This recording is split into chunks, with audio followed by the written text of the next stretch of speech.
হেপাহৰ ৰঙালীক আদৰিবলৈ এতিয়া প্ৰস্তুতি চলাইছে ৰাজ্যবাসীয়ে।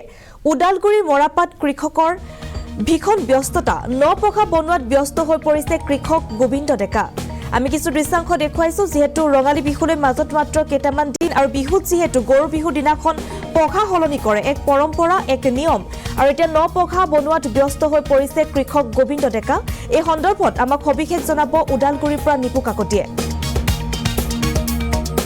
ৰাজ্যই এতিয়া হেপাহৰ ৰঙালীক আদৰিবলৈ প্ৰস্তুতি চলাই আছে আৰু ব্যতিক্ৰম নহয়ও উদালগুৰি জিলাৰ কলাইগাঁৱৰ সমীপৱৰ্তী বৰঝাৰবাসী আৰু বৰঝাৰৰ যি গোবিন্দ ডেকা আছে সেই গোবিন্দ ডেকাই হেপাহৰ ৰঙালীক যি গৰু বিহুৰ দিনা গৰুক যি বিহুৱান দিয়ে সেই বিহুৱান বনাই আছে আৰু ইয়াৰ দৃশ্য দেখুৱাবৰ কাৰণে মই মোৰ সতীৰ্থক অনুৰোধ কৰিছোঁ। এনেদৰে নপঘাৰে গৰুক যি গৰু বিহুৰ দিনা বিহুৱান দিয়ে সেই বিহুৱান বনাই আছে আৰু গোবিন্দ ডেকাৰ পৰাই মই কিছু কথা জানিব চেষ্টা কৰিম।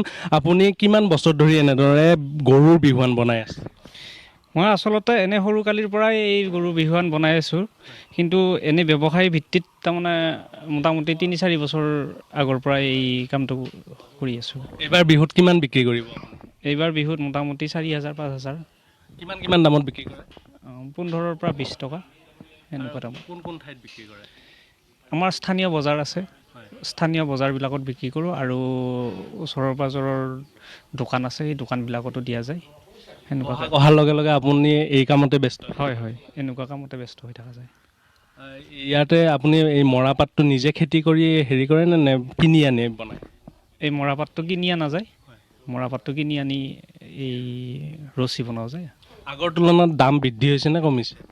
আগৰ তুলনাত প্ৰত্যেকটো বস্তুৰে দাম বৃদ্ধি হৈছে এতিয়া।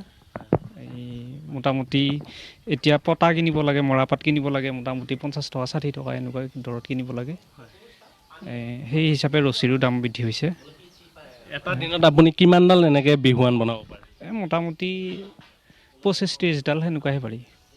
হয়, এনেদৰে এতিয়া গৰু বিহুৰ দিনা গৰুক দিবৰ কাৰণে বিহুৱান বনাই আছে বা নপঘা বনাই আছে আৰু এগৰাকী সহযোগী আছে। দাদা, এইবাৰ আপুনি কিমানডাল এতিয়ালৈকে বনালে?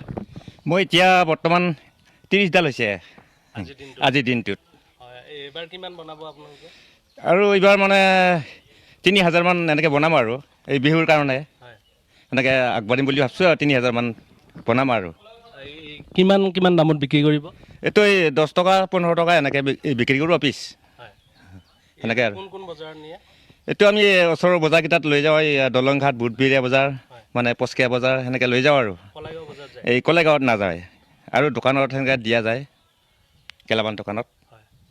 হয়, এনেদৰে এতিয়া কলাইগাঁৱৰ সমীপৱৰ্তী যি বৰঝাৰৰ নিবাসী গোবিন্দ ডেকাই ব্যস্ত হৈ আছে নপঘা বনোৱাত আৰু এনেদৰে এতিয়া সমগ্ৰ ৰাজ্যবাসীয়ে যি হেপাহৰ ৰঙালীক আদৰিবৰ বাবে এনেদৰে প্ৰস্তুতি চলাই আছে আৰু আমিও দেখুৱালোঁ অসম লাইভ 24 দৰ্শকক ওদালগুৰি জিলাৰ পৰা এনেদৰে এতিয়া নপঘা বা গৰুৰ বাবে বিহুৱান বনাই থকা সমগ্ৰ দৃশ্য।